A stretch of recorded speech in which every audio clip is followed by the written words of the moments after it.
السلام علیکم every one, کیسے ہیں آپ سب؟ امید ہے آپ سب بالکل ٹھیک ٹھاک ہوں گے، خیر خیریت سے ہوں گے۔ تو جی آج کا بلاگ میں آپ لوگوں کے ساتھ جو شیئر کرنے لگی ہوں، جس پاک ہستی کے مزار پہ ہم لوگ گئے تھے سلام کرنے کے لیے اور دعا کرنے کے لیے۔ جیسا کہ آپ لوگوں کو پتہ ہے کہ میرا جو میڈیکل ایشو ایک ڈائگنوز ہوا ہے، تو میں اس کی وجہ سے بہت زیادہ پریشان ہوں۔ مجھے سب نے یہی سجیسٹ کیا ہے کہ آپ اس کا ویٹ کریں، اس کا ٹریٹمنٹ، آپ آپریٹ کی طرف نہ جائیں۔ تو میں دعا کرنے کے لیے یہاں پہ گئی تھی۔ تو مانگنا اللہ تعالیٰ سے ہی چاہیے، اللہ کی ذات سے ہی امید رکھنی چاہیے، لیکن اللہ تعالیٰ نے اس زمین پر اپنی کچھ پاک ہستیاں، ان کو وسیلہ بنایا۔ سب سے پہلا اور سب سے بڑا وسیلہ ہمارے پیارے نبی حضرت محمد مصطفیٰ صلی اللہ علیہ وآلہ وسلم کا ہے۔ اس کے بعد کچھ پاک ہستیاں، ان کے بعد کچھ پاک ہستیاں ہیں جن کے وسیلے سے آپ دعا کر سکتے ہیں، جن کے مزار پہ جا کے ان سے آپ ریکویسٹ کر سکتے ہیں کہ آپ اللہ تعالیٰ سے درخواست کریں کہ وہ میری دعا کو سن لیں۔ اس میں بالکل بھی یہ چیز نہیں ہے کہ آپ سجدہ کریں جا کے یا آپ ان سے دعا مانگیں۔ ان سے دعا مانگنا ہرگز مقصود نہیں ہوتا، یہ بات میں یہاں پہ بالکل کلیئر کر دوں آپ لوگوں کو۔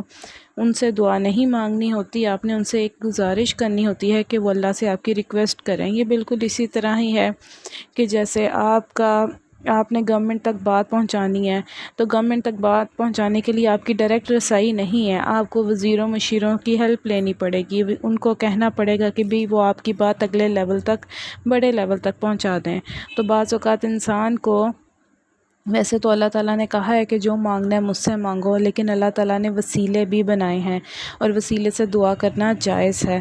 تو میں وسیلے سے دعا کرنے گئی تھی۔ یہاں پہ یہ دربار ہے حضرت سید محمد اسماعیل شاہ صاحب المعروف کرما والی سرکار، ان کا دربار ہے ہمارے گھر کے بالکل قریب۔ میں یہاں پہ دعا کرنے کے لیے گئی تھی۔ آپ دیکھ سکتے ہیں کہ کتنا پاکیزہ اور کتنا پرسکون ماحول ہے یہاں پر۔ میں بچوں کو ساتھ لے کے گئی تھی کہ بچے بھی ساتھ میں دعا کریں۔ بچوں کے دل پاک ہوتے ہیں، صاف ہوتے ہیں، اور اللہ تعالیٰ معصوم دلوں کی دعا سنتا ہے۔ آپ دیکھیں کہ حور میری دعا کر رہی تھی، ابھی احمد بھی آئے گا اور وہ بھی اس کے ساتھ مل کر دعا کرے گا۔ تو جتنا میں جانتی ہوں میں آپ کے ساتھ انفارمیشن شیئر کرنے کی پوری کوشش کروں گی۔ کرما والی سرکار کا اسم گرامی حضرت سید محمد اسماعیل شاہ تھا۔ ان کو کرما والی سرکار اس وجہ سے کہا جاتا تھا کیونکہ یہ کرما والا میں پیدا ہوئے تھے، اس نسبت سے ان کا نام کرما والی سرکار کے نام سے مشہور ہوا۔ حضرت میاں شیر محمد شرک پوری کے تربیت یافتہ میں سے تھے آپ کے والد محترم کا نام سید سکندر علی شاہ المعروف سید زید علی شاہ تھا، جو کہ بڑے متقی اور علم دوست تھے۔ آپ کا سلسلہ نسب 42ویں واسطوں سے حضرت علی رضی اللہ عنہ سے جا ملتا ہے، جس سے یہ ثابت ہوتا ہے کہ آپ سید زادے تھے۔ آپ کی ولادت باسعادت سن 1315 ہجری میں کرمو والا ضلع فیروز پور انڈیا میں ہوئی تھی۔ آپ مادرزاد ولی تھے۔ آپ کہتے تھے کہ انسان کو اپنے حسب نسب پر فخر کرنا نہیں چاہیے، حسب نسب پر فخر کرنا شریعت مطہرہ میں منع ہے۔ آپ کے والد محترم آپ کے بچپن میں ہی خالق حقیقی سے جا ملے تھے اور آپ بہت کم عمری میں یتیم ہو گئے تھے، مگر آپ کی طبیعت میں شروع سے ہی صبر کا عنصر پایا جاتا تھا، کیونکہ آپ لوگوں کو پتہ ہے کہ جن ہستیوں کو اللہ تعالیٰ نے کسی عظیم رتبے پہ فائز کرنا ہو، ان کی نیچر میں یہ چیز شروع سے ہی اللہ تعالیٰ پیدا کر دیتے ہیں۔ آپ انتہائی تعلیم یافتہ تھے۔ آپ نے ابتدائی تعلیم پرائمری اسکول سلطان والا میں حاصل کی تھی۔ چند دینی کتب میاں رحمت علی جویہ راجپوت سکھنا کرمو والا شریف سے پڑھی تھیں آپ نے۔ پھر جلال پور شریف چلے گئے تھے اور وہاں پیر سید فضل شاہ صاحب کے ہم سبق رہے تھے۔ اس وقت پیر سید حیدر شاہ صاحب حیات تھے اور وہ آپ پر بہت زیادہ مہربان بھی تھے۔ اللہ تعالیٰ نے انہیں وہ بلندی اور مقام عطا کیا تھا کہ آپ آج بھی تمام لوگوں کے دلوں پر راج کرتے ہیں۔ حضرت صاحب ارشاد فرماتے ہیں، ہم سب بیمار ہی تو ہیں، اور جب تک اعمال کی اصلاح نہیں ہوتی ہم صحت یاب نہیں ہو سکتے۔ حضرت صاحب کے حلقہ میں اور بزرگوں کی طرح ذکر و اذکار کی مجلس منعقد نہیں ہوتی تھی، بلکہ حضرت صاحب قبلہ اپنے مریدین کو اس میں ذات اور درود پاک پڑھنے کی ہدایت فرماتے تھے۔ درود شریف کو عموماً عشاء کی نماز کے بعد یا تہجد کے بعد پڑھنے کو کہتے تھے۔ اس میں ذات کے بارے میں ارشاد فرماتے تھے کہ انسان کو چاہیے کہ وہ اٹھتے بیٹھتے زبان کو تالو کے ساتھ لگا کر خدا کی عبادت میں محو رہے۔ آپ فرماتے تھے کہ اس میں گرامی کا ذکر اس طرح سے کرنا چاہیے کہ آدمی تو درکنار فرشتوں کو بھی اس کی خبر نہ ہو۔ یہی ہمارے چلے ہیں اور یہی ہمارے وظیفے ہیں۔ ان وظائف کی پابندی کے ساتھ انسان کو چاہیے کہ وہ 5 وقت کی نماز کی پابندی بھی کرے۔ فرماتے تھے جب انسان اللہ سے غافل ہو جاتا ہے تو وہ طرح طرح کی بیماریوں میں مبتلا ہو جاتا ہے۔ آپ باقاعدہ ایک طبیب بھی تھے۔ جب کوئی مریض آتا تو باقاعدہ چہرہ دیکھ کر بتا دیتے تھے کہ کیا بیماری ہے۔ علم طب میں سند یافتہ طبیب تھے آپ کو جو مل جاتا تھا اسی پر اتفاق کر لیتے تھے۔ آپ بہت زیادہ متوکل تھے۔ آپ کہتے تھے اللہ پر توکل رکھو کیونکہ اللہ پاک توکل رکھنے والے کو پسند فرماتا ہے۔ آپ اپنے آبائی گاؤں کرموں والا شریف میں سن 1946 تک قیام پذیر رہے۔ بابو نور عالم صاحب بیان فرماتے ہیں ایک مرتبہ وہ خواجہ عبدالشکور کے عرس مبارک میں تشریف لے گئے تو وہاں ایک تحصیلدار جو بڑے ملنسار تھے اور بزرگوں کے ماننے والے تھے حضرت صاحب کی خدمت میں حاضر ہوئے اور حضرت صاحب سے کھانے کی درخواست کی۔ حضرت صاحب قبلہ جو کہ مسجد میں تشریف فرما تھے اس لیے بابو صاحب نے تحصیلدار صاحب سے کہا کہ کھانا مسجد میں ہی بھیج دیں۔ تحصیلدار صاحب نے نہایت عاجزی سے حضرت صاحب کی خدمت میں حاضر ہو کر کہا کہ میری بڑی خوش قسمتی ہوگی کہ حضور میرے غریب خانے میں کھانا نوش فرمائیں۔ تو حضرت قبلہ نے منظور کر لیا۔ چنانچہ دوسرے دن حضرت صاحب قبلہ جب تشریف لے جانے لگے تو راستے میں انہوں نے فرمایا کہ آپ کو باگڑ شاہ کی زیارت نہ کروائیں۔ باگڑ شاہ کا خادم عموماً حضرت قبلہ کی خدمت میں حاضر ہوا کرتا تھا اور حضرت قبلہ باگڑ شاہ کے لیے کبھی کیلے اور کبھی حلوہ اور کبھی دودھ بھجوایا کرتے تھے۔ جب حضرت صاحب قبلہ وہاں تشریف لے گئے تو بابا کے خادم نے حضرت صاحب قبلہ کے لیے کرسی لا کر رکھ دی اور وہ اس پر بیٹھ گئے۔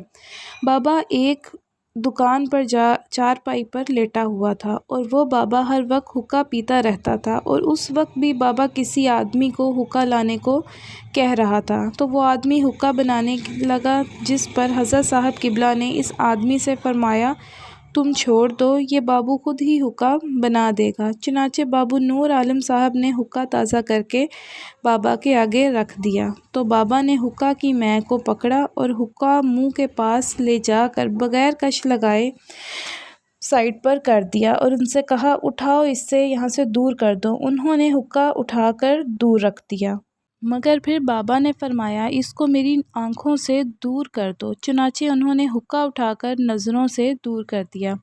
حضرت صاحب قبلہ وہاں تقریباً آدھا گھنٹہ تشریف فرما رہے۔ لوگ حیران تھے کہ بابا جو ہر وقت حقہ پیتا رہتا تھا آج اسے حقے کا خیال تک نہ آیا۔